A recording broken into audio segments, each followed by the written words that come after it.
যোৱা বাজেটত ঘোষণা কৰা অনুসৰি প্ৰতিটো সমষ্টিত 126টা বিধানসভা সমষ্টিত খেলৰ মান উন্নত কৰাৰ কাৰণে একোটাকৈ ইউথ ক্লাব তেওঁলোকৰ জৰিয়তে ইউথ ক্লাবক চৰকাৰে তাত 15 লাখকৈ টকা ব্যয় কৰাৰ কাৰণে সিদ্ধান্ত লৈছে।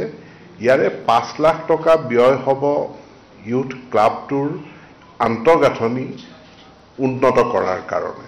জিলা আয়ুক্তসকলৰ অধীনত এখন কমিটি থাকিব, সেই কমিটিখনে আলোচনা কৰি এই 5 লাখ টকাৰ ওপৰত সিদ্ধান্ত গ্ৰহণ কৰিব।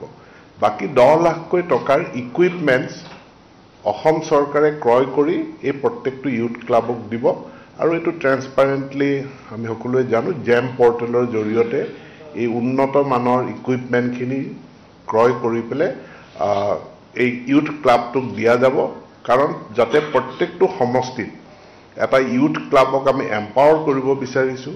দ্বিতীয়তে ইতিমধ্যে পঞ্চায়ত নিৰ্বাচনৰ সময়সূচী যোৱা কেবিনেটৰ সিদ্ধান্ত অনুযায়ী ঘোষণা কৰা হৈছিলে। পঞ্চায়ত নিৰ্বাচনৰ প্ৰস্তুতি আমাৰ আৰম্ভ হৈছে, কিন্তু এইবাৰৰ পঞ্চায়ত নিৰ্বাচনৰ আগত আমাৰ এটা কৰিবলগীয়া কাম আছে। সেই কৰিবলগীয়া কামটো হ'ল ডিলিমিটেশ্যন।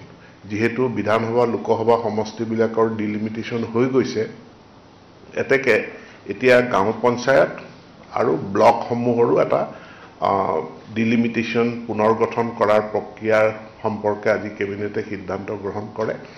মোটামুটি আমাৰ ব্লকৰ সংখ্যা এতিয়া জিলাসমূহত যিমান আছে সিমানেই থাকিব, খুব বেছি তাৰ বঢ়াটোটা নহয়। কিন্তু কোনোবা ডিষ্ট্ৰিক্টত নিৰ্দিষ্ট পৰিস্থিতি থাকিলে সেই নিৰ্দিষ্ট পৰিস্থিতিত কিছু সালসলনি হ'ব পাৰে। সৰ্বাধিক 17টা গাঁও পঞ্চায়ত এটা ব্লকত থাকিব আৰু এই ব্লকৰ ডিলিমিটেশ্যনখিনি আমি অহা 30 আগষ্টৰ ভিতৰত এইখিনি সম্পূৰ্ণ কৰাৰ কাৰণে চৰকাৰে সিদ্ধান্ত গ্ৰহণ কৰিছে।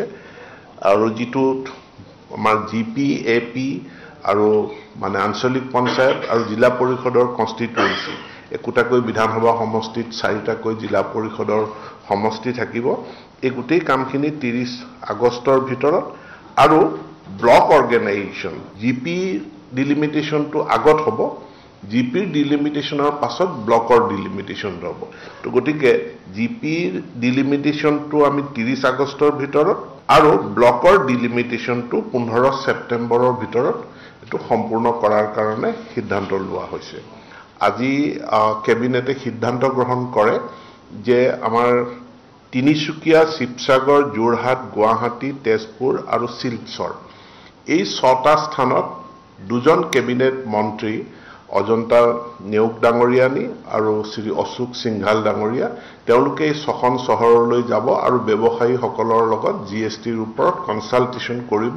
তেওঁলোকৰ শংকাখিনি বুজি ল'ব আৰু বুজি লোৱাৰ পাছত তেওঁলোকে কেবিনেটত ৰিপৰ্ট দিব, কেবিনেটক এটা প্ৰতিবেদন দিব আৰু প্ৰতিবেদনৰ ওপৰত কেবিনেটে সিদ্ধান্ত গ্ৰহণ কৰিব। জিএছটিৰ যি নটিচ বিভিন্ন জনলৈ ব্যৱসায়ীসকললৈ গৈছিলে আৰু এই জিএছটি নটিচক লৈ ব্যৱসায়ীসকলে যি শংকা প্ৰকাশ কৰিছে, বিশেষকৈ ক্ষুদ্ৰ ব্যৱসায়ীসকলে, তাৰ কাৰণে একটা জিএছটি কনচাল্টেশ্যন কৰা হ'ব। কেবিনেটত এটা ৰিপৰ্ট দিব, তাৰ পাছতে এই সম্পৰ্কে কেবিনেটে পুনৰ বিষয়টো চৰ্চা কৰিব।